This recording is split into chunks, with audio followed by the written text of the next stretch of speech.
رب العالمین والعاقبۃ للمتقین والصلاة والسلام علی سید الانبیاء والمرسلین قال اللہ تعالی وتبارک فی القرآن المجید والفرقان الحمید بسم اللہ الرحمن الرحیم والفجر ولیال عشر والشفع والوتر واللیل اذا یسر هل فی ذلک قسم لذی حجر صدق اللہ مولانا العظیم وصدق رسولہ النبی الکریم الرؤوف الرحیم اللہم نور قلوبنا بالقرآن وزین اخلاقنا بالقرآن وادخلنا الجنۃ بالقرآن ونجنا من النار بالقرآن قال اللہ تعالی وتبارک فی شان حبیبہ مخبرا وآمرا ان اللہ وملائکتہ یصلون علی النبی یا ایہا الذین آمنوا صلوا علیہ وسلموا تسلیما الصلاۃ والسلام علیک یا رسول اللہ وعلی آلک واصحابک یا محبوب رب العالمین۔ تمام حمد و ثنا تعریف و توصیف اللہ جل مجدہ الکریم کی ذات بابرکات کے لیے جو خالق کائنات بھی ہے اور مالک شش جہات بھی۔ اللہ جل وعلا کی حمد و ثنا کے بعد حضور نبی اکرم شفیع امم رسول محتشم نبی مکرم اللہ کے پیارے امت کے سہارے رب کے محبوب دانائے غیوب مالک رقاب امم فخر عرب و عجم والی کون و مکان سیاہ لا مکان سید انس و جاں سرور لالا رخاں نیر تاباں سر نشین مہوشاں ماہ خوباں شہنشاہ حسینہ تتمہ دوراں سر خیل زہرہ جمالاں جلوہ صبح ازل نور ذات لم یزل باعث تکوین عالم فخر آدم و بنی آدم نیر بطہا رازدار ما اوہا شاہد ما طغا صاحب علم نشرہ معصوم آمنہ احمد مجتبیٰ حضرت محمد مصطفیٰ صلی اللہ علیہ وسلم کے حضور ناز پہ اپنی عقیدتوں ارادتوں اور محبتوں کا خراج پیش کرنے کے بعد عالی مرتبت ذی وقار علماء کرام بالخصوص جانشین شیخ الحدیث قبلہ صاحبزادہ حامد رضا صاحب زیدہ مجدہ، محترم محتشم سامعین، خواتین و حضرات، مہمانان عالی مرتبت، منتظمین، السلام علیکم ورحمۃ اللہ وبرکاتہ۔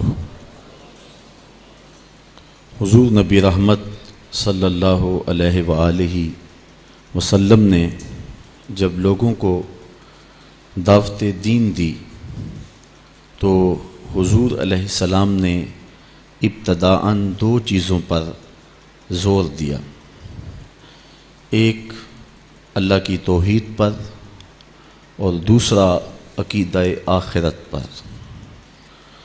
کفار مکہ نے حضور علیہ السلام کی مخالفت کی، لیکن وہ یہ سمجھتے تھے کہ جہاں سینکڑوں نہیں ہزاروں خداؤں کا فسوں چل رہا ہے وہاں ایک خدا کی بات کون تسلیم کرے گا، اور جہاں مادی زندگی ہی سب کچھ ہے وہاں آخرت کا تصور کس طرح لوگوں کے دل و دماغ میں راسخ ہوگا۔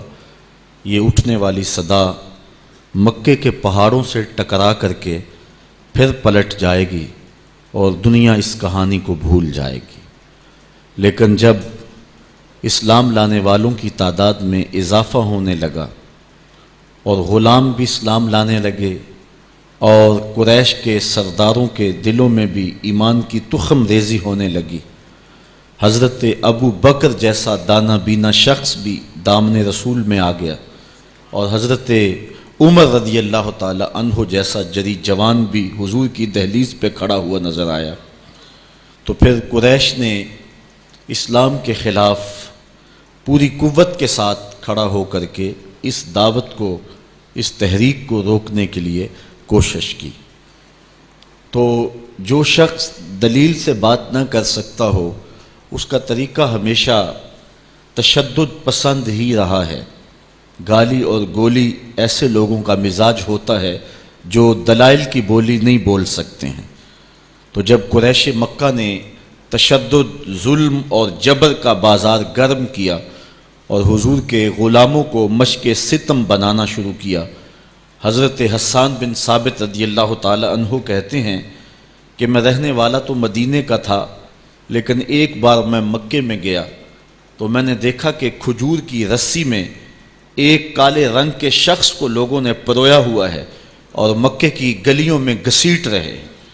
تو میں نے پوچھا کہ یہ شخص کون ہے؟ تو لوگوں نے کہا اس کا نام بلال ہے۔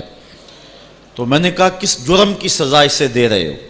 تو انہوں نے کہا کہ یہ ایک نئے دین میں داخل ہوا ہے اور ہم اس کو منحرف کرنا چاہتے ہیں۔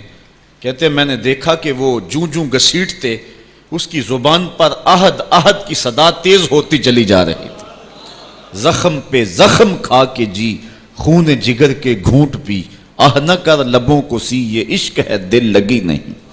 یہ چند لمحوں کے لیے دل بہلانے کی کہانی نہیں ہے کہ جس محبت میں سختی آئی تو راستہ بدل لیا۔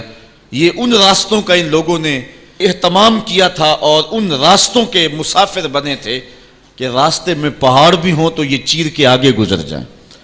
بلال حبشی کو ان کا ظالم آقا مارتا ہے، کبھی ان کے ہاتھوں میں میخیں ٹھونکتا ہے، کبھی زبان پہ تپتے ہوئے کوئلے رکھتا ہے، کبھی رسی پاؤں میں ڈال کر کے اوباش لڑکوں کے ہاتھوں میں دیتا ہے کہ اس کو گھسیٹے، کبھی کچھ، لیکن بلال ہیں کہ آگے سے مسکرا رہے ہیں، آہد آہد کا نغمہ پکار رہے ہیں۔ کسی نے رک کے کہا بلال یہ عجیب تماشا ہے، وہ تمہیں مار رہے ہیں اور تم آگے سے آہد آہد پکار رہے ہو۔ تو حضرت بلال بولے تم جاؤ نا بازار میں مٹی کا پیالہ خریدنے کے لیے تو اس کو بھی ٹھونک ٹھونک کے دیکھتے ہو، اس کی آواز تو ٹھیک ہے، کہیں کچا تو نہیں ہے؟ کہا تم تو مٹی کا پیالہ بھی خریدو تو ٹھونک بجا کے دیکھو، یہ کہیں کچا تو نہیں ہے، اس کی آواز تو ٹھیک ہے۔ کہا میرا مالک بلال کو خرید رہا ہے، دیکھ رہا ہے بلال کچا تو نہیں ہے، اس کی آواز تو ٹھیک ہے۔ میں کہتا ہوں مالک خرید لے بلال کو، کھال ادھر بھی جائے گی، حق حق کی صدا ختم نہیں ہوگی۔ محبت کی یہ البیلی اور انوکھی داستانیں اہل ایمان رقم کی ہیں۔ اگر اس عنوان سے بات کی جائے تو یہ تاریخ کا ایک ایسا باب ہے۔ حضرت سمیہ رضی اللہ تعالی عنہ اسلام کی پہلی شہیدہ، جن کو مکے کے چوک میں ابو جہل نے جو ہے وہ نیزہ مار کر کے شہید کیا۔ راہ خدا میں بہنے والا یہ خون تاریخ اسلام نے محفوظ کر لیا کہ ایک عورت کا خون تھا۔ اور پھر حضرت عمار ابن یاسر کے والد حضرت یاسر کو بھی شہید کیا گیا، دونوں ماں باپ شہید ہو گئے اور بیٹا پھر بھی ڈٹا ہوا ہے۔ کافروں نے حضرت عمار ابن یاسر کو پکڑ کے تپتی ہوئی آگ میں ڈال دیا اور انہوں نے رخ کیا حضور کے کاشانہ انور کی طرف اور آنکھوں میں آنسو امڑ آئے تو کافر سمجھے شاید جلتی ہوئی آگ کے شعلوں سے اور بھڑکتے ہوئے کوئلوں سے ڈر گیا ہے۔ کہا عمار گھبرا گئے ہو، تمہیں ان تپتے ہوئے کولوں سے باہر نکال لیا جائے؟ تو حضرت عمار مسکرا کے کہنے لگے میں ان تپتے ہوئے کولوں سے نہیں ڈرا، میں تو راہیں تک رہا ہوں، جس محبوب کے لیے دکھ سہ رہا ہوں کبھی وہ جلوہ فراز بھی تو ہو جائے نا۔ اچھا ادھر غلام تڑپا، ادھر آقا تشریف لے آئے۔ حضرت عمار ابن یاسر کے سر پہ ہاتھ رکھ کے حضور نے کہا یا نارو کونی بردم و سلامن علی عمار ابن یاسر کما کنت علی ابراہیم، اے آگ جس طرح ابراہیم پہ ٹھنڈی ہوئی تھی آج میرے عمار ابن یاسر پہ بھی ٹھنڈی ہو جائے۔ تو محبتوں کی یہ داستانیں بڑی دل آویز ہیں۔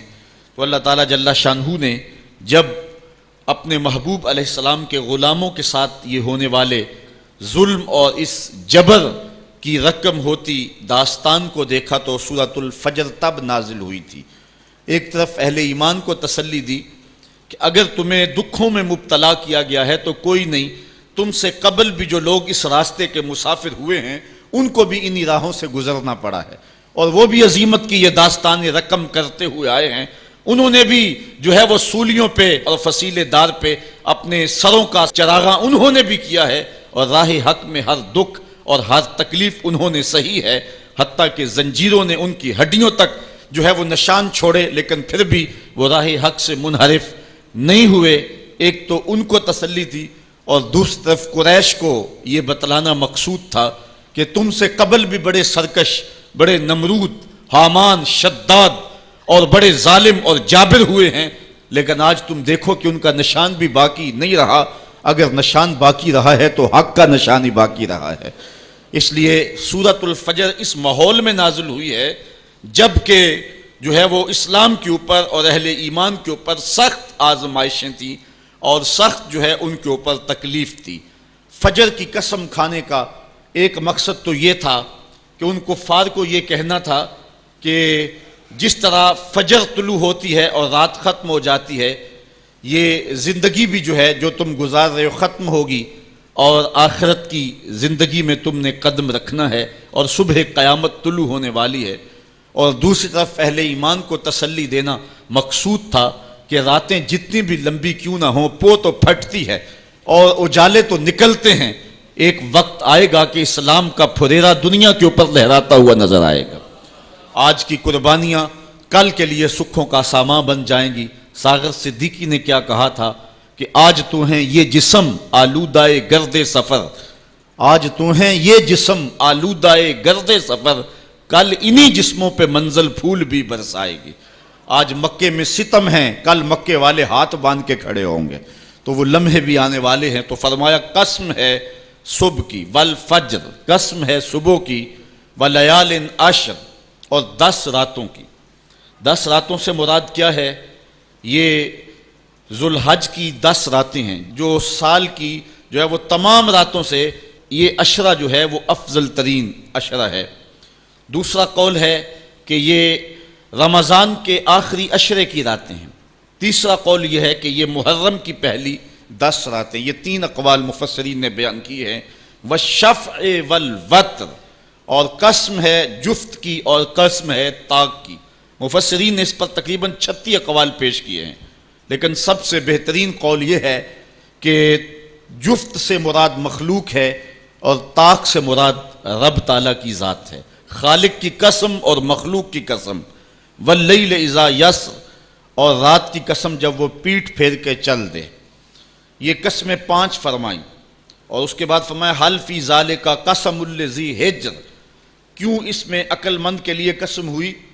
یعنی یہ 5 چیزیں عقل مند کے لیے بطور قسم کافی ہیں، اور جو عاقل نہیں ہے اس کے لیے سارے زمانے کی بھی قسم اٹھا لی جائے تو اس کے لیے وہ بھی ناکافی ہے۔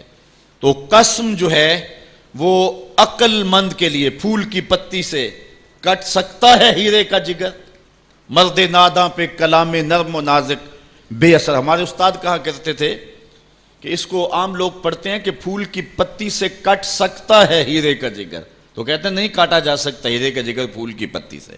یہ استفہام انکاری ہے۔ پھول کی پتی سے کٹ سکتا ہے ہیرے کا جگر، یعنی یہ ممکن ہے کہ ہیرے کے کلیجے کو پھول کی نرم نازک پتی سے کاٹ لیا جائے؟ تو جس طرح پھول کی پتی سے ہیرے کا کلیجہ نہیں کاٹا جا سکتا، اس طرح کلام نرم و نازک جو ہے وہ کسی ناداں شخص پہ اثر نہیں کر سکتا۔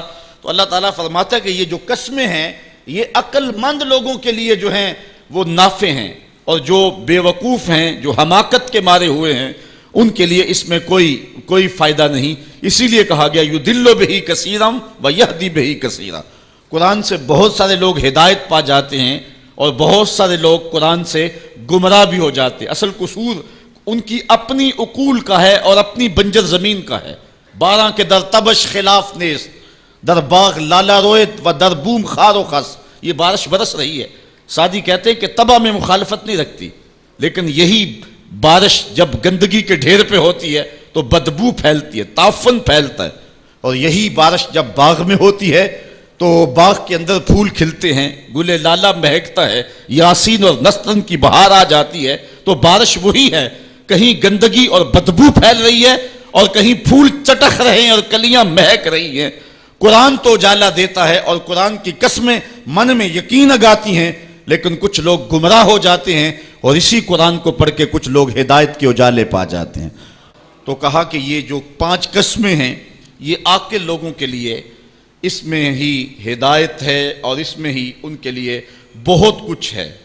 جس طرح فجر کے بعد حشرات الارض بلوں سے باہر نکلتے ہیں، اور سوئے ہوئے انسان پھر دوبارہ جاگ پڑتے ہیں، زندگی میں ایک دم پھر ایک لرزش پیدا ہوتی ہے اور حیات نو کے آثار پیدا ہوتے ہیں، اس طرح مرنے کے بعد پھر لوگ دوبارہ اٹھائے جائیں گے۔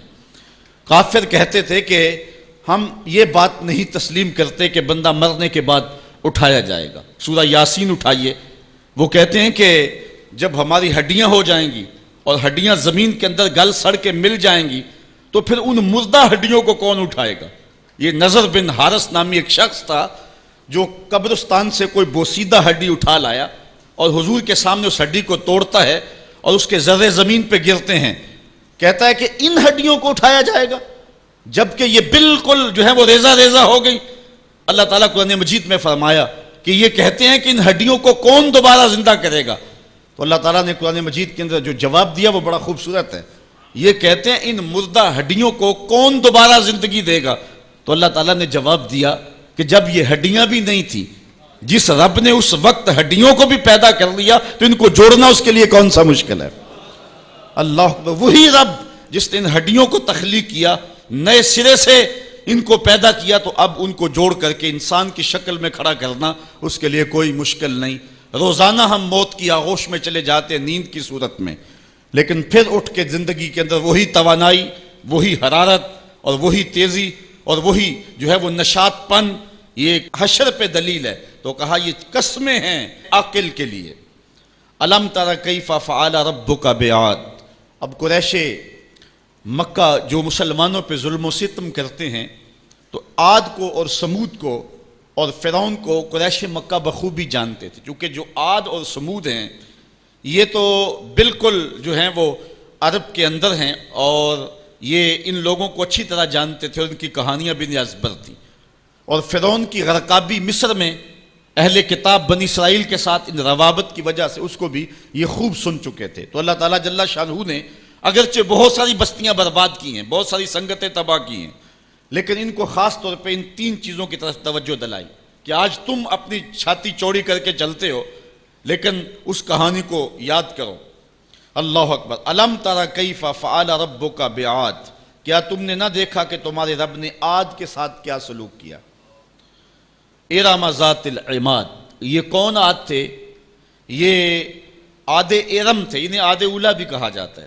حضرت نوح علیہ السلام کے بیٹے حضرت سام اور حضرت سام کے بیٹے ناقوس اور ان کے بیٹے ارم، اور ارم کا بیٹا عاد تھا۔ اور یہ عرب بائدہ جس کو کہتے ہیں یا جس کو عاد اولا اور عاد اخرى کہتے ہیں، یہ اسی عاد کی اولاد سے حضرت نوح علیہ السلام کا جو چوتھی پشت میں بیٹا ہے۔ اور یہ عرب جو ہیں یہ سارے سامی ہیں اور ان نسل سے جو ہے وہ آئے ہیں، تو اس لیے ان کو یہ بخوبی جانتے تھے چونکہ ان کے اباء و اجداد تھے۔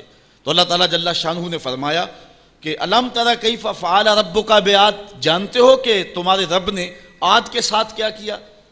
عاد وہی ارم ذات العماد، وہ ارم والے عاد، ذات العماد جو اونچی اونچی عمارتیں بناتے تھے۔ آج کل بھی دنیا پہ ٹاور بن رہے ہیں، تو سب سے پہلے اس بات کا آغاز اور اس فن کا جو ہے وہ ایجاد جو تھا وہ قوم عاد نے کیا تھا۔ حضرت ہود علیہ السلام قوم عاد کی طرف نبی بن کر آئے اور انہوں نے ان کو سمجھایا کہ جو ہے وہ تم اللہ کی طرف آ جاؤ اور اپنی زندگی کے اندر اچھائیاں اور حسن پیدا کر لو، لیکن انہوں نے اللہ کے نبی کی ایک بات نہ مانی اور کہا کہ ہمارے یہ مضبوط قلعے اور یہ قصور اور عالی نصب عمارتیں تم ان کو نہیں دیکھ رہے، ان کی ہیبت کیا ہے؟ اور پھر چونکہ ان کو خود بھی بڑا وجود دیا گیا تھا، اللہ خود کہتا ہے اللاتی لم یخلق مثلها فی البلاد، کہ ان جیسا شہروں میں پیدا ہی نہ کوئی ہوا تھا، جتنے وہ جسیم تھے، جتنے وہ زوراور تھے اور ان کی چھاتی میں جتنی طاقت تھی۔ تو اللہ تعالیٰ فرماتا ہے کہ ان جیسا پیدا نہیں کیا گیا، لیکن پھر زمانے نے دیکھا کہ قوم عاد کے ساتھ سلوک کیا ہوا، ان کی بستیاں الٹ کے رکھ دی گئیں اور صرف کھنڈرات باقی رہ گئے، جو ہے وہ عبرت کی کہانی ماں بعد آنے والی قوموں کو سنانے کے لیے۔ وَثَمُودَ الَّذِينَ جَابُوا الصَّخْرَ بِالْوَادِ، اور قوم سمود جنہوں نے وادی میں پتھر کی چٹانیں کاٹی۔ یہ مدینہ اور شام کے درمیان یہ وادی پڑتی ہے۔ حضرت صالح علیہ السلام جو ہے وہ اس قوم کی طرف نبی بن کر مبعوث ہوئے تھے۔ یہ پتھروں کی چٹانوں کو آج بھی وادی القرا کے اندر ان کے نشانات دیکھے جا سکتے ہیں۔ تو وادی قرا کے اندر انہوں نے پہاڑوں کے پہاڑ چیر کے ان کے اندر مضبوط پناہ گاہیں بنائی تھی. آج کے زمانے میں ایٹم بم بھی پھینکا جائے تو وہ وہاں تک نہ پہنچ پائے. یہ کہتے تھے کہ کوئی طوفان، کوئی شدید آندھی اور کوئی سیلاب ہمارا کچھ نہیں بگاڑ سکتا، ہم ان محفوظ پناہ گاہوں میں رہتے ہیں. لیکن پھر وہ بھی عبرت کا نشان بن گئے. ہوا کیا کہ جب وہ پتھروں کی چٹانیں چیر کر کے اپنے مکان بناتے تھے اور اسی شغل میں رہتے تھے تو حضرت صالح علیہ السلام نے جو ہے وہ پتھر سے زندہ اونٹنی نکال کے دکھا دی اللہ کی اذن سے، اور کہا ہاذہ ناقۃ اللہ، یہ اللہ کی اونٹنی ہے. چونکہ یہ اس طریقے سے نہیں آئی ہے، یہ خاص گو ساری اونٹنی اللہ کی ہیں، لیکن نسبت تشریفیہ اس کی طرف ہو گئی. اب کہا کہ اس کی باری کا حوض کا پانی تم نے نہیں پینا، اور جب اس کی باری ہوگی یہ پیے گی، اور جب تمہاری باری ہوگی تو تم پیو گے. جس دن وہ اونٹنی پیتی تھی تو سارا حوض پی جاتی تھی، لیکن یہ نہیں تھا قوم پیاسی رہتی، دودھ اتنا دیتی کہ پوری قوم سیراب ہو جاتی. اچھا انہوں نے کیا کیا، اس اونٹنی کے پاؤں کاٹ دیے اس تکبر سے کہ ایک طرف پوری قوم اور ایک طرف اونٹنی ہو کے، ایک جانور ہو کے اس کو یہ اعزاز اور تکریم اور پروٹوکول دے دیا گیا کہ وہ پورا دن حوض پہ وہ مالکن ہو حوض کی اور ہم حوض کے قریب نہ جا سکیں. یہ انہوں نے نہیں دیکھا کہ ہاذہ ناقۃ اللہ، یہ اللہ کی اونٹنی ہے. نسبت کتنی اونچی ہے یار. آج کتنا خوبصورت گھر آپ بنا لیں، اربوں روپے بھی اس کے اوپر صرف کر لیں اور قیمتی سے قیمتی پتھر لگا لیں اس کے اوپر، اطلس و دیبا کا کام اس کے اوپر کروائیں اور اس کے اوپر اعلیٰ سے اعلیٰ سونے اور چاندی اور طلا کا کام کروائیں، لیکن پتھروں سے بنا ہوا سادہ سا گھر بیت اللہ جس کو نسبت میرے رب سے ہے، بھلا کوئی کوٹھی، کوئی محل، کوئی قصر جو ہے وہ اس گھر کی عظمت کو چھو سکتا ہے؟ اس لیے کہ وہ بیت اللہ ہے. تو وہ قوم جتنی بھی سربلند کیوں نہ ہو، اللہ نے اس اونٹنی کو اعزاز یہ دیا تھا ناقۃ اللہ، وہ اللہ کی اونٹنی تھی. اچھا انہوں نے اس کی توہین کی، اس کے پاؤں کاٹ دیے. تو اس اونٹنی کا ایک بچہ تھا، اس نے چیخ ماری. درد سے جب وہ چیخا تو اللہ کا عذاب آ گیا اور یہ عذاب میں مبتلا ہو گئے. اللہ اکبر. قوم عاد کا جو حال ہوا، قوم سمود کا پھر جو حال ہوا وہ زمانے نے دیکھا. آگے ارشاد فرمایا وَفِرْعَوْنَ ذِی الْأَوْتَادِ، وہ فرعون جو کیلوں والا تھا. یہ ذی الاوتاد اس کو کہا گیا، اس کی کئی مفسرین نے وجہ بیان کی ہیں. اس کا اتنا بڑا لشکر تھا کہ لشکر میں جہاں پڑاؤ کرنا ہوتا، اس لشکر کے لیے جو خیمے لگائے جاتے، اس خیمے کی تنابیں جن کیلوں کے ساتھ باندھی جاتی، 70 اونٹ ان کیلوں کو اٹھا کے چلتے تھے. اس لیے کہا گیا یہ میخوں والا فرعون ہے.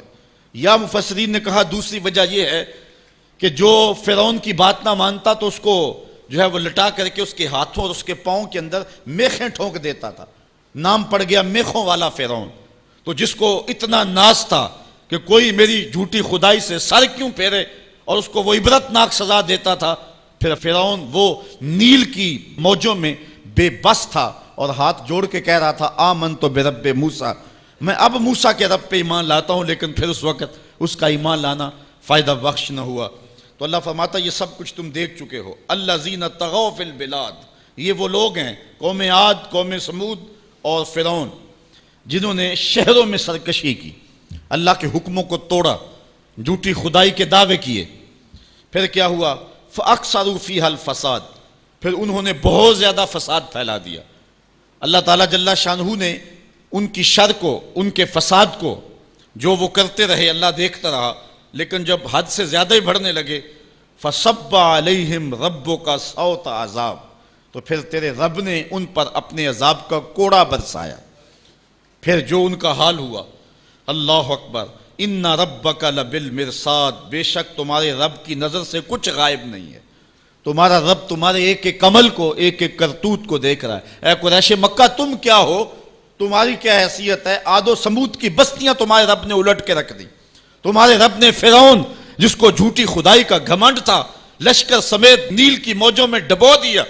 تو کیا تم باقی رہو گے؟ اس لیے ان کہانیوں کو بیان کیا.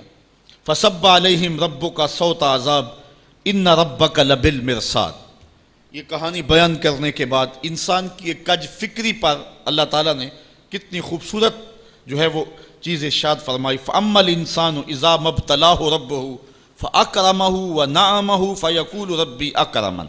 انسان کی فطرت ہے، جب اللہ تعالیٰ اس کو رزق دیتا ہے، دولت کے دروازے اس کے لیے کھولتا ہے، اس کو جاہ و منصب ملتا ہے، اور یہ اللہ تعالیٰ اس کو جاہ و منصب دے کے، دولت دے کے، اس کو پیسہ روپیہ دے کے اس کی آزمائش کرتا ہے، لیکن اس کو آزمائش نہیں سمجھتا۔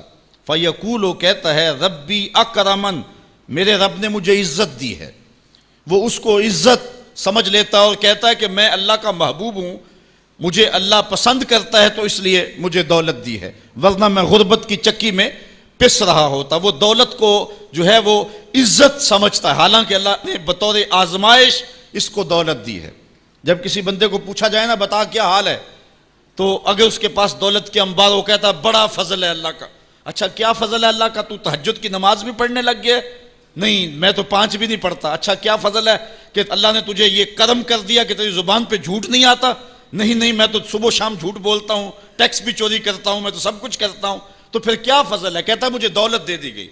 تو یہ انسان کی فطرت ہے کہ دولت جو مل جائے اس کو تو اس کو فضل الہی سمجھتا ہے، وہ ناجائز طریقے سے بھی لے تو اس کو بھی فضل سمجھتا ہے۔ کبھی آپ نے دیکھا ہوگا کہ سراسر کمائی حرام کی ہے، ناجائز فروشی کے ساتھ، رشوت کے ساتھ، اور کیا کیا دھندے کے ساتھ اس نے جو ہے وہ دولت کمائی، اور عالی نصب کوٹھی بنا کے اوپر لکھ دیا ھذا من فضل ربی، یہ میرے رب کا فضل ہے۔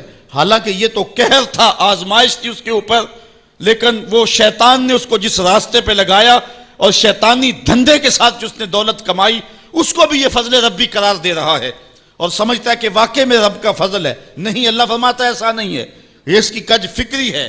فضل یہ نہیں ہے کہ کسی کو دولت دے دی جائے، فضل یہ ہے کسی کو تہجد کے سجدوں کی توفیق دے دی جائے، فضل یہ ہے کسی کے سینے کے اندر ایمان کا چراغاں کر دیا جائے، فضل یہ ہے کہ کوئی شخص جھوٹ بولنا چاہے بھی ایک غیبی طاقت زبان کو پکڑ لے، میرے بندے تو محمد عربی کا نوکر ہے اور محمد عربی صادق بھی تھا، امین بھی تھا، تو جھوٹ بولنا اچھا لگتا ہے، تو وہ جھوٹ بولنا چاہے بھی تو نہ بول سکے۔ یہ ہے رب کا فضل، یہ ہے رب کی کرم نوازی، اور یہ ہے رب کے رحم کا انداز۔ لیکن انسان کی کج فکری ہے، اللہ آزماتا ہے اس کو دولت دے کے، حالانکہ دولت کی آزمائش بہت ڈاڈی آزمائش ہے۔ حضرت عبداللہ ابن مبارک کہتے ہیں ہمیں غربت سے بھی آزمایا گیا اور دولت سے بھی آزمایا گیا۔ غربت کی آزمائش میں تو ہم پورے نکلے، لیکن دولت کی آزمائش میں ہم پورے نہ نکل سکے۔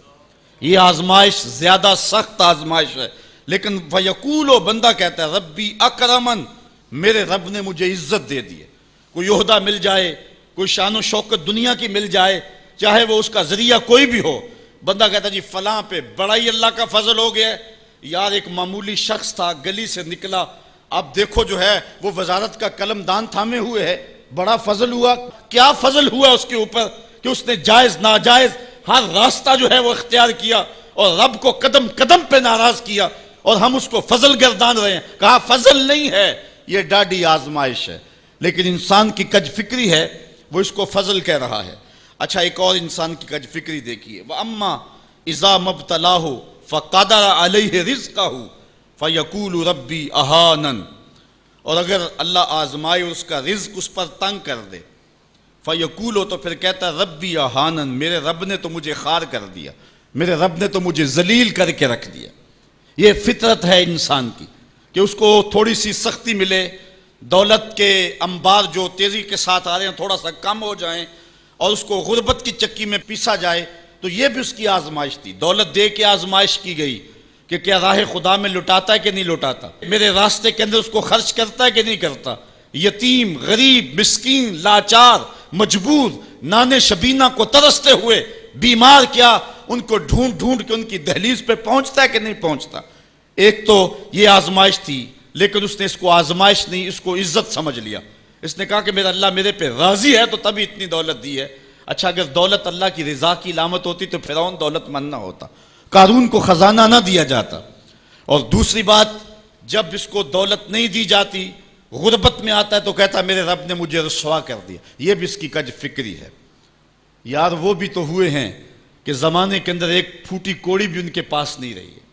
اللہ اکبر، آؤ دیکھو فقر بو ذر کو سلام کرو، آؤ دیکھو فقر اویس کو سلام کرو، اچھا آ جاؤ حضور کی دہلیز پہ فقر محمدی کو سلام کرو۔ یہ عزت ہے، عزت یہ بھی آزمائش ہے۔ اللہ دیکھتا ہے کہ فقر کی آزمائش میں کون پورا نکلتا ہے۔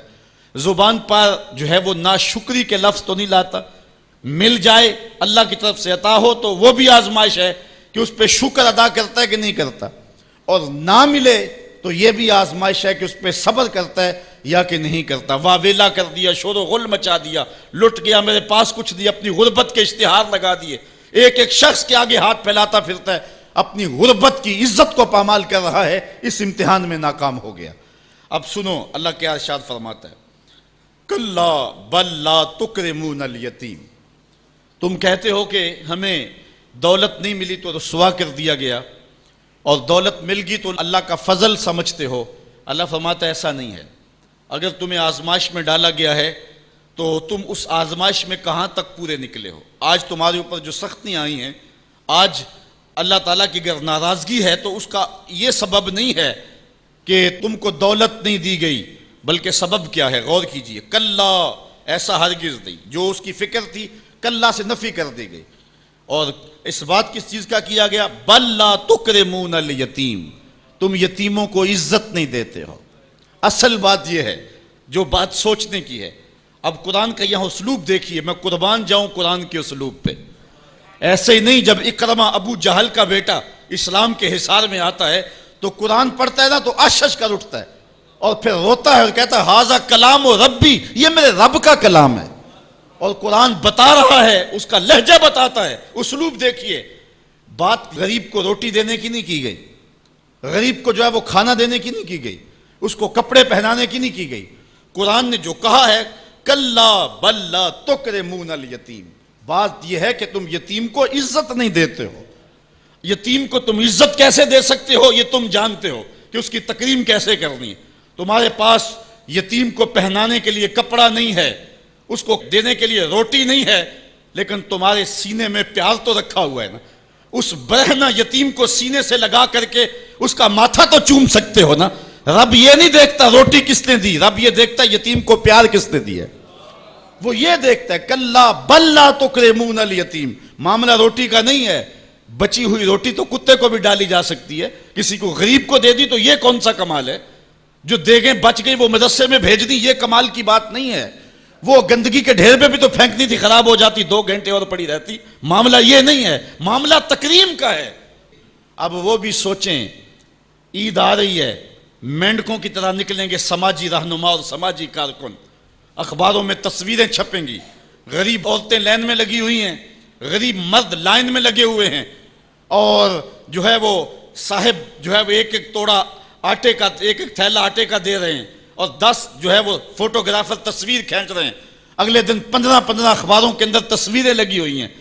میں اس دن بھی کہا تھا کہ اس انداز کے ساتھ غریبوں کی غربت کا اشتہار لگانے والا سوچے کہ اس لائن میں اگر اس کی بیٹی کو کھڑا ہونا پڑے تو اس کا پھر انداز کیا ہو۔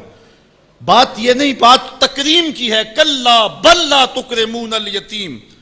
آئیے تمہیں میں کہانی سناؤں۔ آقا کریم علیہ السلام جا رہے تھے عیدگاہ کو، راستے کے اندر ایک یتیم کھڑا تھا، اور آقا کریم نے کہا کہ بیٹے آج تم یہاں کھڑے ہو، کہا فلاں غزوے میں میرا باپ شہید ہو گیا تھا، میری ماں کا سایہ بھی میرے سر پہ نہیں ہے، لوگ اپنے گھروں میں ہیں، میں کس دہلیز پہ جاؤں۔ اچھا انتظار ہو رہا ہے عیدگاہ میں، حضور نے یتیم کو سینے سے لگایا، گھر لے گئے اور سیدہ فاطمہ سے کہا کہ جس طرح کا لباس حسنین کو پہنایا ہے اس کو بھی پہناؤ۔ اللہ اکبر۔ اور اس کو کھانا کھلایا اور سب کچھ اس کی تکریم کرنے کے بعد حضور نے پھر جو ہے وہ اس کو عزت دینے کے لیے، اس کی تکریم دینے کے لیے حضور علیہ الصلوۃ والسلام نے اس کو فرمایا اما ترضى ان محمدًا ابوک، بیٹے کیا تو پسند نہیں کرتا کہ محمد تیرا باپ لگے، وعائشہ تا امک، اور عائشہ تیری ماں لگے، وفاطمہ بنت محمد اختک، اور فاطمہ تیری باجی لگے۔ اس نے کہا یہ اعزاز مل جائے تو مجھے اور کیا چاہیے؟ تو کہا آج کے بعد یہ رشتے تیرے ہوئے۔ ایک انگلی سے حضور نے حسنین کو تھاما ہوا ہے اور دوسری انگلی سے اس یتیم بچے کو تھاما ہوا ہے۔ جب حضور عیدگاہ کی طرف بڑھ رہے ہیں تو اور بچے بھی اپنے ماں باپ کے ساتھ جا رہے ہیں، وہ بچہ زبان حال سے کہتا ہے تھا تو یتیم، آج یتیمی کا مزہ ہی نہیں آ گیا ہے کہ حضور کی انگلی تھام کے جا رہا ہوں۔ تو یتیم کی تکریم کا مسئلہ ہے، اس کو عزت نفس دینے کا مسئلہ ہے۔ یتیم کو لوگوں کے اندر کھڑا کر کے اس کو اعزاز دیتے ہو، وہ اعزاز نہیں ہے، وہ رسوائی ہے۔ مجھے 1 سال قبل ایک ایسی تقریب میں لوگ کھینچ کر کے لے گئے جہاں وہ آج کل اجتماعی شادیوں کا رواج ہے، تو میں بڑی معذرت کی، میرے لیے مشکل ہوگا کیونکہ مجھے اندازہ تھا اس تقریب کا، لیکن میں کبھی گیا نہیں تھا پہلے۔ تو میں جب اس تقریب میں پہنچا تو یقین جانے کہ 2 دن تک جو ہے وہ میں بے چین رہا ہوں۔ میں کہتا ہوں غریب سے غریب آدمی ہوتا ہے نا، اس کو معاشرے میں پروٹوکول اعزاز نہ بھی ملے تو شادی والے دن تو مہمان خصوصی وہی ہوتا ہے نا، اس دن تو سارے اس کے چہرے کو ہی دیکھتے ہیں۔ لیکن ان دولوں کو بھی جو ہے وہ لائن پہ بٹھایا ہوا تھا اور اوپر مہمان خصوصی کوئی اور بیٹھے تھے۔ میں نے کہا یہ بیچارے مسکین آج بھی مہمان خصوصی نہیں ہیں، آج ان کی زندگی کا اہم دن ہے اور آج بھی اتنے لوگوں کے سامنے اشتہار لگایا جا رہا ہے یہ غریب لوگ ہیں، اور دلہنوں کا بھی اشتہار لگایا جا رہا ہے یہ غریب بچیاں ہیں۔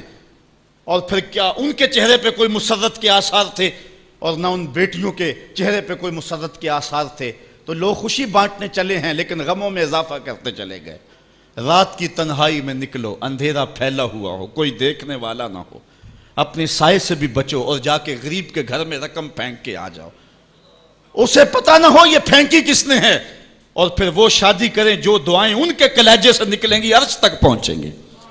تو بات پیسے دینے کی نہیں ہے، بات تکریم کی ہے۔ کلا، دیکھو قرآن کا اسلوب، کلا بل لا تکرمون الیتیم، معاملہ یہ ہے کہ یتیم کی عزت، تکریم۔ میرے اور آپ کے آقا مولا نے تو یہاں تک فرمایا جب بچے اکٹھے کھیل رہے ہوں، تمہارا بچہ بھی ان بچوں میں کھیل رہا ہو تو بچے کو بیٹا کہہ کے آواز نہ دو، اس کا نام لے کے پکارو۔ عرض کی گئی حضور بیٹا ہے، بیٹا کہہ کے پکاریں گے تو حرج بھی کیا ہے؟ کہا تم نہیں جانتے، ہو سکتا ہے کہ وہاں کوئی یتیم بچہ بھی کھیل رہا ہو، اور جب یہ تم کہو گے تو تڑپ جائے گا، آج میرا باپ ہوتا تو مجھے بیٹا کہہ کے پکارتا، لیکن آج میں محروم ہوں۔ تو کہا مسئلہ یہ ہے، کلا بل لا تکرمون الیتیم ولا تحاضون علی طعام المسکین۔ دیکھیے قرآن کا اسلوب، کہا ایک تو یتیم کی تکریم نہیں ہے، یہ ساری افطار اس لیے آئی، اور دوسری بات یہ ہے کہ وہ آپس میں ایک دوسرے کو مسکین کے کھانے کی رغبت نہیں دیتے۔ یعنی ایک شخص خود غریب ہے اور اتنی طاقت نہیں رکھتا کسی غریب کی پرورش کر سکے، وہ عہدہ برا نہیں ہو سکتا کہ اتنا کہ میں تو کچھ کر نہیں سکتا، کوئی بھوکے تڑپتے ہوئے غریب کو دیکھے خود نہ دے سکے۔ اللہ نے اسے زبان تو دی ہے، کسی امیر کی دہلیز پہ وہ نہیں جاتا یہ چلا جائے اور جا کے توجہ دلائے کہ میرے ہمسائیگی کے اندر ایک یتیم تڑپ رہا ہے، بیوہ کی بیٹیاں بوڑھی ہو رہی ہیں دہلیز پہ، اور وہ جا کے اپنے اعتبار پہ جو ہے ان کا انتظام کر دے۔ یہ ہے ولا تحاضون علی طعام المسکین۔ بلکہ رویہ کیا ہے؟ وَتَأْكُلُونَ التُّرَاثَ أَكْلًا لَمًّا، اور میراث کا مال تم ہپ ہپ کر کے کھاتے ہو، تمہیں پرواہ ہی نہیں ہے۔ بیٹیوں کا حق اہل عرب جو ہے وہ غصب کر لیتے تھے اور بیٹیوں کا حق نہیں دیتے تھے۔ وَتُحِبُّونَ الْمَالَ حُبًّا جَمًّا، اور دولت کی محبت رچ بس گئی ہے کلیجے کے اندر، دل کے اندر اتر گئی ہے، تڑپتے ہوئے لوگ بھی دیکھتے ہو لیکن تجوریوں کے منہ نہیں کھلتے ہیں۔ کلا، اللہ اکبر، اللہ فرماتا ہاں ہاں، اذا دکت الارض دکن دکا، وہ دن بھی آنے والا ہے جب زمین ٹکرا کے پاش پاش کر دی جائے گی۔ یہاں سید قطب نے حد کر دی، وہ کہتا ہے کہ یہاں جو لفظوں کا صوتی آہنگ ہے نا، وہ انسان کے دل میں ایک رعب پیدا کر دیتا ہے۔ ذرا قرآن کی آیت پڑھتے جائیں، میں تو قاری نہیں ہوں لیکن ذرا دیکھو کہ یہاں قرآن کے لفظوں کا رعب دل میں ہیبت پیدا کر دیتا ہے، رونگٹے کھڑے ہو جاتے ہیں۔ اللہ تعالیٰ یہ ساری کہانی بیان کر کے فرماتا ہے کہ وَتُحِبُّونَ الْمَالَ حُبًّا جَمًّا وَلَا تُحَاضُونَ عَلَىٰ طَعَامِ الْمِسْكِينِ وَتَأْكُلُونَ التُّرَاثَ أَكْلًا لَمًّا وَتُحِبُّونَ الْمَالَ حُبًّا جَمًّا۔ کلا کے اوپر جو رکھی گئی ہے مد، اس کا جو کھچاؤ ہے وہ دلوں کے اوپر، دلوں کی تاروں کو کھینچتا ہے۔ کلا اذا دکت الارض دکن دکا، اللہ فرماتا جب زمین پاش پاش کر کے رکھ دی جائے گی، وَجَاءَ رَبُّكَ وَالْمَلَكُ صَفًّا صَفًّا، اور اللہ تعالیٰ اس شان سے ظہور فرمائے گا کہ فرشتے صفے باندھے کھڑے ہوں گے۔ وَجِيَ يَوْمَئِذٍ بِجَهَنَّمَ، اور جہنم کو حاضر کیا جائے گا۔ فرمایا کہ 70,000 زنجیریں ڈال کر کے جہنم کو حشر کے میدان میں لایا جائے گا، ہر زنجیر کے ساتھ جو ہے وہ 70,000 فرشتے ہوں گے۔ اور عرش کی بائیں جانب جہنم کو لا کے رکھ دیا جائے گا، اس کے کھولنے کی آواز آ رہی ہوگی۔ راوی کہتا ہے کہ جب حضور علیہ الصلوۃ والسلام نے اس آیت کو تلاوت کیا تو حضور کے چہرے کا رنگ بدل گیا، اور عجیب حضور علیہ السلام کی حالت ہو گئی کہ حضور علیہ السلام کا لون متغیر ہو گیا۔ یہ لفظوں کا جو صوتی آہنگ ہے وہ کلیجے پھاڑ دینے والا ہے اور انسان کو گمراہیوں سے نکال کے ہدایت کے رستے پہ ڈالنے والا ہے۔ اللہ تعالیٰ ارشاد فرماتا ہے، ذرا پھر دیکھیے، کلا اذا دکت الارض دکا دکا وجاء ربک والملک صفا صفا وجیء یومئذ بجہنم۔ پھر جب اس دن جہنم کو سامنے لایا جائے گا پھر کیا ہوگا؟ انسانوں کے رونگٹے کھڑے ہوں گے، پھر ایک دم ماضی کی سکرینز جو ہے وہ سامنے آئے گی، وہ برائیاں کی، وہ داد عیش دیے، وہ جو کچھ کیا سب کچھ سامنے آ جائے گا۔ یومئذ یتذکر الانسان، اس دن آدمی سوچے گا، وَأَنَّ لَهُ الذِّكْرَى، اور اب سوچ کا وقت گزر چکا ہوگا۔ اس دن انسان کو بہت کچھ یاد آئے گا، اس وقت خیال کرے گا کاش میں یہ کر لیا ہوتا، میں یہ کر لیا ہوتا۔ وَأَنَّ لَهُ الذِّكْرَى، اب اس کو سوچنے کا وقت کہاں، اب اس کا فائدہ کہاں؟ وہ گھڑیاں، وہ لمحے، وہ ساعتیں اب اس کے لیے حسرت کو بڑھانے والے ہوں گے۔ وقت پر کافی ہے ایک قطرہ بھی آب خوش ہنگام کا، جل گیا جب کھیت برسا می تو پھر کس کام کا۔ اس دن پھر بندہ سوچے گا۔ سنو قرآن کا آہنگ، یقولو یا لیتنی قدمت لحیاتی، وہ کہے گا کہ ہائے کسی طرح میں نے جیتے جی نیکی آگے بھیجی ہوتی، زندگی کو میں نے مقصد میں، مصرف میں، کسی کام میں اور کسی جو ہے وہ مقصد میں لگا دیا ہوتا، اور زندگی کا سرمایہ وہاں میں یہاں کے لیے بھیجا ہوتا۔ فَيَوْمَئِذٍ لَا يُعَذِّبُ عَذَابَهُ أَحَدٌ، اللہ تعالیٰ اس دن جو عذاب دے گا کبھی کسی نے ایسا عذاب دیا نہیں ہوگا جو وہ دے گا۔ اللہ اکبر۔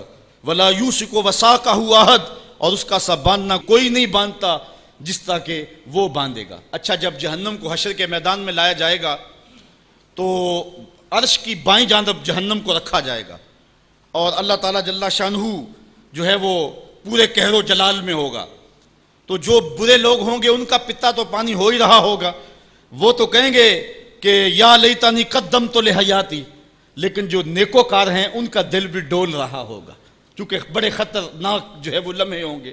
ہمارے ایک ٹیچر ہوا کرتے تھے ریاضی کے، تو وہ بڑے جلالی ہوتے تھے، کبھی ہمارا ٹیسٹ لیتے نا تو دوسرے دن جب وہ آتے نا پیریڈ میں تو باوجود پتہ ہوتا کہ سوال ٹھیک ہم نے کیے ہوئے، بعد میں چیک بھی کیے ہوتے، لیکن جب وہ ڈنڈا لے کے داخل ہوتے تو سب کے پتے پانی ہوتے، پتہ نہیں کس کی جو ہے وہ کم بختی آ گئی ہے۔ اور پھر جب وہ اچانک جن لوگوں نے اچھے نمبر لیے ہوئے ہوتے ان کو الگ کرتے اور دوسروں کو الگ کرتے، پھر بھی سارے ڈر رہے ہوتے کہ پتہ نہیں یہ کدھر والے ہیں اور یہ کدھر والے ہیں، اور پھر جب کہتے بیٹا تمہیں شاباش، تو پھر جو مسرت ہوتی نا تو وہ پھر لفظوں میں بیان نہیں ہو سکتی ہے۔ اللہ تعالیٰ فرماتا ہے کہ اس دن پھر کیسا منظر ہوگا، ذرا غور کیجئے کہ جہنم سامنے ہے، اللہ پورے جلال پہ ہے، اور نیکوکار بھی بدکار بھی کھڑے ہیں، کلیجے سینے میں کانپ رہے ہیں۔ پھر اللہ تعالیٰ جو نیکوکاروں کو ان کو الگ کیا کر کے کہے گا، ایک نغمہ نہیں چھڑ جائے گا، یا ایتھا النفس المطمئنہ، اے مطمئن نفس، اے اطمینان والی جانو، ارجعی الی ربک، تم رب کی طرف آ جاؤ، تم اپنے رب کی طرف آ جاؤ، راضیۃ مرضیہ، اس حال میں تمہارا رب تم پہ راضی ہے اور تم اپنے رب پہ راضی ہو۔ یہاں مفسرین فرماتے ہیں کہ رب کا بندے پہ راضی ہونا یہ بھی بڑی بات ہے، لیکن بندے کا رب پہ راضی ہونا یہ بہت بہت بڑی بات ہے۔ بندہ تو راضی ہوتا ہی نہیں، بندہ تو دنیا پہ دیکھ لو راضی نہیں ہوتا، لیکن اس دن کیسا منظر ہوگا بندے کے راضی کا انداز فی ظلال القرآن میں دیکھیے۔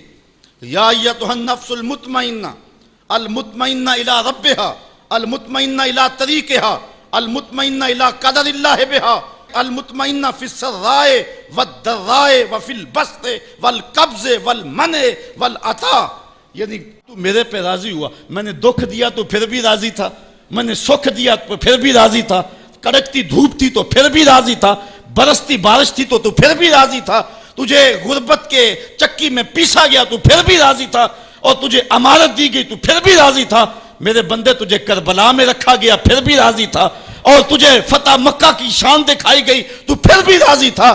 جب میرا بندہ میرے ہر کام پہ راضی ہوگا اللہ اکبر، تو اللہ کہے گا میرے بندے آ جا ادھر، یا ایتھا النفس المطمئنہ ارجعی الی ربک، تو اپنے رب کی طرف آ جا۔ اچھا، راضیۃ مرضیہ، تو رب پہ راضی اور رب تیرے پہ راضی۔ حضور علیہ السلام نے ارشاد فرمایا کہ جب اللہ اپنے خاص بندوں کو جنت عطا کر دے گا تو اللہ تعالیٰ بندوں کو کہے گا کہ اے میرے بندو، کیا تم میرے اوپر راضی ہو؟ تو بندے کہیں گے مالک وما لنا، ہمیں کیا ہے، ہم کیوں راضی نہیں ہو سکتے؟ بندوں کو تو تصور بھی نہیں ہوگا جو جنت میں ملے گا۔ ایک بندے کی آرزو ہو کہ اسے 2.5 مرلے کا پلاٹ مل جائے تو اس کو کوئی 50 مربع لاٹ کر دے تو وہ تو خوشی سے پاگل ہو جائے گا، تو بندے کو تو تصور بھی نہیں ہوگا۔ حضور نے ارشاد فرمایا سب سے آخر میں جو شخص جنت میں جائے گا میں اس شخص کو جانتا ہوں، جہنم کے رگڑے سے کہ جب باہر نکلے گا نا تو اللہ تعالیٰ اس کو بلائے گا، کہے گا بندے بتا کیا مانگتا ہے۔ بندے نے زندگی میں کئی منصوبے بنائے ہوتے ہیں کہ یار یہ مل جائے، ساری زندگی میں خواہشیں تو پوری نہیں ہوتی۔ وہ غالب نے کہا تھا ہزاروں خواہشیں ایسی کہ ہر خواہش پہ دم نکلے، بہت نکلے میرے ارمان لیکن پھر بھی کم نکلے۔ وہ جتنی آرزویں کبھی بھی زندگی میں آئی ہوئی ہوں گی وہ کہے گا مالک یہ بھی دے دے، یہ بھی دے دے۔ اللہ کہے گا لکا ما تمنیتا، اچھا جو تو نے مانگا میں نے تجھے سب کچھ دے دیا۔ بندہ تو اس پہ راضی ہوگا۔ اللہ فرماتا ہے یہ تو نے مانگا میں نے دیا نا، اس کے علاوہ جتنی زمین ہے یہ 7 بر اعظموں پہ پھیلی، اس سے 10 گنا زمین بھی جنت میں تجھے الاٹ کر دی۔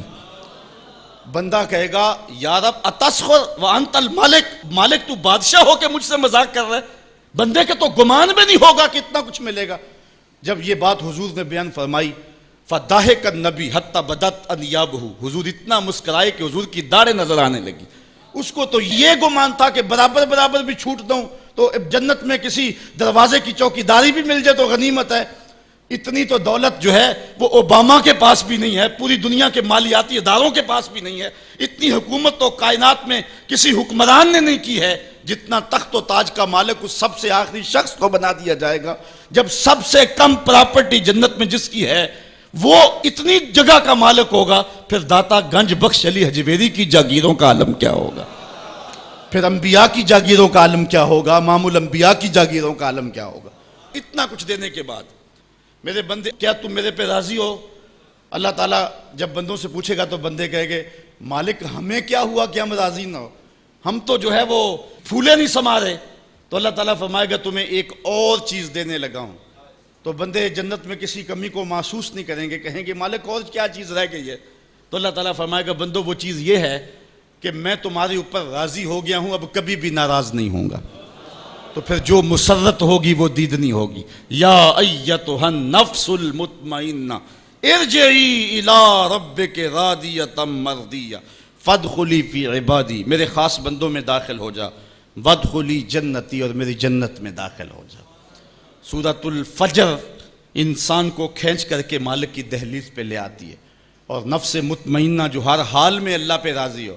میں نے ایک روایت میں پڑھا ہے کہ جو حضرت مولا کائنات سید علی المرتضیٰ سے مروی ہے، فرماتے ہیں کہ جو شخص اللہ کے عطا کردہ تھوڑے رزق پہ راضی ہو گیا، اللہ قیامت کے دن اس کے تھوڑے عملوں پہ راضی ہو جائے گا۔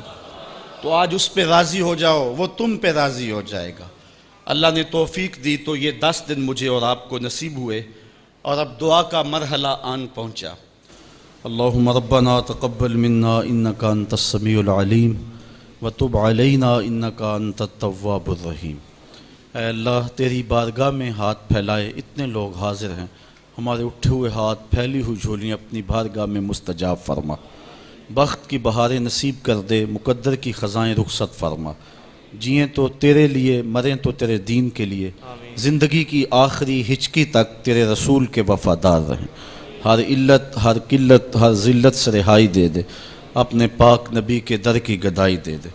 اے اللہ اس 10 دن میں دور و نزدیک سے جو لوگ تشریف لاتے رہے، مرد و زن، جس جذبے اور محبت کے ساتھ گرمی کی شدت میں برستی بارش میں تیرے حضور حاضر ہوتے رہے، میرے مالک اپنے خاص کرم سے آنے والوں کے ایک ایک قدم پہ برکات نزول فرما، دنیا دین آخرت کی بھلائیاں مقسوم فرما دے، سوچوں اور خیالوں کو روشنی نصیب کر دے۔ اے اللہ ماہ سیام کے امٹتے ہوئے اور برستے ہوئے جلوے ہم سب کو نصیب فرما، اس مہینے میں گناہگاروں کو دوزخ کی آتش سے آزاد کر دیا جاتا ہے۔ اے اللہ نارے دوزخ سے رہائی نصیب فرما۔ اے اللہ ہمارے سارے گناہ معاف فرما دے، کبیرہ صغیرہ گناہوں سے ہم سب کو معاف فرما دے اور ہماری خطاؤں سے درگزر فرما۔ اے اللہ ہمارے گناہوں پر عفو و کرم کا قلم پھیر دے، اپنی خاص کرم نوازیوں کا نور ہم سب کے من میں ڈھیل دے۔ اے اللہ جتنے لوگ آئے ہیں سب خیریت سے گھروں میں واپس پہنچے، اور ان کے پہنچنے سے قبل اس اجتماع کی برکتیں ہم سب کے گھروں تک پہنچا دے۔ اے اللہ ہمیں اپنی یاد اور اپنی محبت کا سرمایہ نصیب کر دے، آخرت کی فکر اور اس کی تیاری کا جذبہ عطا کر دے۔ اے اللہ شیطان کے شر سے اور نفس کی شرارت سے محفوظ و مامون فرما۔ جتنے لوگ مرد و زن آئے سب کو جزائے جزیل عطا فرما۔ ہماری انتظامیہ اور محترم جناب عمران صاحب جنہوں نے ہمارے لیے عرصہ 10 سال سے یہ حال مختص کیا ہوا ہے اور ہر ماہ یہاں پروگرام ہوتا ہے، بلکہ ان کا کہنا اگر مہینے میں آپ 2 بار بھی کرنا چاہیں تو یہ حال فی سبیل اللہ حاضر ہے۔ اے اللہ انہیں جزائے جزیل عطا فرما۔ اے اللہ ان کے رزق میں فراغی نصیب فرما، ان کے رفقائے کار ان کے عملے پہ جو ہمارے ساتھ شامل رہتے ہیں جزائے جزیل عطا فرما۔ اے اللہ جتنے لوگ ادارہ کے معاونین ہیں جو مالی تعاون فرماتے ہیں جہاں جہاں بھی موجود ہیں سب کو جزائے جزیل دے، سب کا راہ خدا میں دیا گیا مال حلال قبول فرما، اور اپنی خاص کرم نوازیوں کا نور ان سب کو نصیب فرما، سب کے گھروں میں خیر عطا فرما۔ اے اللہ انہیں اتنا عطا کر کے کبھی کوئی کمی نہ آنے پائے، دنیا دین کی بھلائیاں ہم سب کا مقسوم فرما دے۔ اے اللہ باران رحمت کا بار بار نزول فرما، اور اس ملک کو خوشحالیاں نصیب فرما، ہمیں نیک صالح جرأت مند قیادت نصیب فرما، امت مسلمہ کو کھویا ہوا وقار دے دے، بٹکے ہوئے آہو کو پھر سوئے حرم لے چل، اس شہر کے خوگر کو پھر وسعت صحرا دے۔ میں بلبل نالا ہوں اس اجڑے گلستاں کا، تاثیر کا سائل ہوں محتاج کو داتا دے۔ اللہم اید الاسلام والمسلمین، اللہم عز الاسلام والمسلمین، یا ارحم الراحمین ارحم احوالنا۔ اے میرے مالک پاکستان کی خیر فرما، پاکستان کے حالات میں درستگی فرما۔ اے اللہ یہاں دہشت گردی کے امٹتے سیلاب دور فرما دے۔ اے میرے مالک کراچی، بلوچستان اور کشمیر کے حالات کو روشنی عطا کر دے۔ اے اللہ برما کے مجبور مقہور مسلمانوں کی مدد فرما۔ اے اللہ افغانستان کے اندر، عراق کے اندر جبر کی چکی میں پستے مسلمانوں کی مدد فرما۔ کابل، کندھار، قلعہ جنگی، دشت لیلا، تورا بورا، تکریت، موصل، بغداد، القدس، کشمیر، غزہ، جہاں جہاں امت ظلم کی باہوں میں کسی کرا رہی ہے، حضور کی زلف پاک کا صدقہ سب کو نجات عطا فرما دے، امت مسلمہ کو کھویا ہوا وقار دے دے۔ اے اللہ غلبہ امت نصیب فرما، بھٹکے ہوئے آہو کو پھر سوئے حرم لے چل، اس شہر کے خوگر کو پھر وسعت صحرا دے۔ بہت سارے لوگوں نے دعاؤں کے لیے کہا، اے اللہ بیماروں کو شفا عطا فرما، جن کے اعزاء و اقربا اس دنیا سے چلے گئے مالک ان کو اپنی خاص کرم نوازیوں کے حصار میں رکھنا اور ان کی قبور کو منور فرما۔ اے اللہ ہمارے معاونین کے حال پہ رحم فرما، آنے والوں کو قدم قدم پہ برکت نصیب فرما، اور جو والدین اپنی بچیوں اور بچوں کے لیے اچھے رشتوں کے لیے سرگرداں ہیں، بہت سارے لوگوں نے دعاؤں کا کہا، اے اللہ ان کے لیے بہتر نیک اور صالح اسباب مہیا فرما دے۔ جن کی بچیاں سسرال میں پریشان ہیں، اے اللہ انہیں ہدایت عطا فرما، اور بچیوں کو اپنے گھروں میں سکون اور طمانینت نصیب فرما۔ جن لوگوں کی اس دواجی زندگی میں تلخیاں ہیں، اے اللہ حضور علیہ الصلوۃ والسلام کے لعاب کا صدقہ ان کی زندگیوں کے اندر مٹھاس پیدا فرما دے۔ اے اللہ جو بے اولاد ہے ان کی گودیں اولاد سے ہری کر دیں، جنہیں اولاد نرینہ نصیب نہیں انہیں اولاد نرینہ بخش دے، پریشان حالوں کو اپنے کرم سے مالا مال فرما دے، دنیا دین آخرت کی بھلائیاں مقسوم فرما، اور ہم سب کے حال کو بہتریاں نصیب فرما۔ ادارۃ المصطفیٰ حلقہ سیالکوٹ کے جذبوں میں مزید فراوانی نصیب فرما۔ ابھی جن لوگوں نے تعاون کیا، دستے محبت بڑھایا، سب کو جزائے جیز۔ ہمارے محترم قبلہ حامد رضا صاحب جو کہ ہمارے اہل سنت کے نامور عالم دین ہیں، اللہ تعالیٰ ان کو جزائے جزیل عطا فرمائے، اور ان کے لیے ہم دعا کرتے ہیں درجوں کی بلندی کے لیے، ان کے والد بزرگوار کے ایصال ثواب کے لیے۔ ان کی جانب سے ادارۃ المصطفیٰ کے لیے 25,000 روپیہ پیش کیا گیا، اے اللہ قبول اور مستجاب فرما، اے اللہ ان کے درجے مزید بلند فرما، اے اللہ شہر سیالکوٹ کا وہ بانک پن تھے، اس شہر کی رونق تھے، ان کے درجوں کو عروج اور بانک پن نصیب فرما، اے اللہ علامہ اقبال کے درجے بلند فرما، حضرت عبدالحکیم رحمۃ اللہ تعالیٰ علیہ کے درجے بلند فرما، حضرت خواجہ محمد حسین پسروری صاحب کے درجوں کو بلندیاں نصیب فرما۔ اے اللہ اس شہر کو مزید عزتوں سے نواز دے، ہر طرح کی عافیتوں کے سائے میں رکھنا۔ وصلی اللہ تعالی علی النبی الامین وآلہ مصطفیٰ جان رحمت پہ لاکھوں سلام، شمع بز میں ہدایت پہ لاکھوں سلام، شمع بز میں ہدایت پہ لاکھوں، جن کے قدموں پہ سجدہ کریں جانور، منہ سے بولے شجر دے گواہی حجر، وہ ہے محبوب رب مالک بحر و بر، صاحب رجعت شمس و شفق القمر، نائب دست قدرت پہ لاکھوں سلام، مصطفیٰ جان رحمت پہ لاکھوں سلام، شمع بز میں ہدایت پہ لاکھوں، رحمت حق کی ہونے لگی بارشیں، رحمت حق کی ہونے لگی بارشیں، دین و دنیا کی لٹنے لگی دولتیں، کھول دی جس نے اللہ کی حکمتیں، وہ زبان جس کو سب کن کی کنجی کہے، اس کی نافذ حکومت پہ لاکھوں سلام، مصطفیٰ جان رحمت پہ لاکھوں سلام، شمع بز میں بسم اللہ الرحمن الرحیم۔ ہم جہد و عظیمت کے راہی، ہم جہد و عظیمت کے راہی، منزل پہ جا کر دم لیں گے، میدان عمل میں نکلے ہیں، میدان عمل میں نکلے ہیں، باطل کو مٹا کر دم لیں گے، ہم جہد و عظیمت کے راہی، منزل پہ جا کر دم لیں گے، آفاق کے ہر ہر گوشے میں، آفاق کے ہر ہر گوشے میں قرآن سنا کر دم لیں گے، اب رکنا نہیں، اب تھمنا نہیں،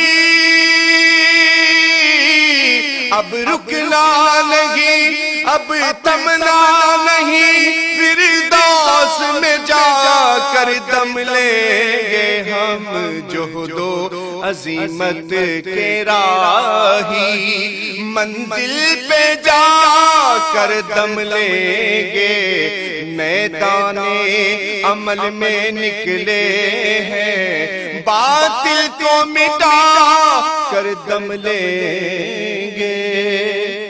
اس دارالعلوم کی ایک ایک اینٹ میں پیار بھرا ہوا ہے، درد بھرا ہوا ہے، تو اس کے لیے دعا گو رہیں، اپنے تعاون سے بھی نوازتے رہیں۔ اللہ کی توفیق سے یہ ایک مرحلہ تقریباً تکمیل کے قریب ہے. ہم نے چاہا یہ تھا کہ 3.5 لاکھ روپے کا ایک ستون بما اوپر والا چھت اور فرشی لینٹر جو پڑا ہے یہ 3.5 لاکھ روپے کا ایک بنتا ہے. تو اگر ہمیں 99 لوگ مل جائیں تو یہ سارا مکمل ہو جائے، لیکن 47 لوگ ہمیں مل سکے. چونکہ 3.5 لاکھ روپے ہم نعت خواں کو دے لیتے ہیں، مدرسے کو دینا ہمارے لیے مشکل ہے، ہمارا مزاج ایسا بنا ہوا ہے. تو پورے ملک کے اندر اتنے لوگ ملے، اللہ ان کے رزق میں بے پناہ برکتیں عطا فرمائے. باقی جن لوگوں نے انفرادی طور پہ کوشش کی 2، 5، 7، 8، 10، 20 ہزار جتنی توفیق کوئی شامل ہوئے تو یہ اتنا کام مکمل ہوا. اور یہ تھوڑا سا حصہ ہم نے یہ کچھ قرض لے کر کے ڈالا ہے، اور آگے والا حصہ بھی ہم نے جو ہے وہ تعمیر کرنا ہے. جب اوپر والی چھت کا مرحلہ پہنچے گا تو ایک ستون بما چھت کے صرف 2 لاکھ روپے تک جو ہے وہ ممکن ہوگا. احباب اگر اس حوالے سے جو ہے وہ تعاون فرمائیں. جامعۃ المصطفیٰ کے جو ماہانہ اخراجات ہیں اس سلسلے کے اندر باہر سے معاونت فارم اگر وصول کر لیں، ایک بچے کا اوسط خرچہ تقریباً 1200 سے 1500 روپے تک ہے. اگر ایک بچے کا خرچہ اپنے ذمے لے لیں، ہمارا نمائندہ ہر مہینے وصول کر لے گا تو یہ ایک تعاون کی صورت ہوگی. بہرحال جس طرح جس سے بن پڑے اپنے مرحومین کے اصالِ ثواب کے لیے، اس کی تعمیر کے لیے آپ نے کوشاں رہنا ہے. جس نے ایک پائی بھی اس جامعہ کے لیے خرچ کی، اے اللہ اس کو جزائے جزیل دے. جس نے گزرتے ہوئے پیار کی نظر سے دیکھ بھی لیا، اس کو بھی جزائے جزیل عطا فرما.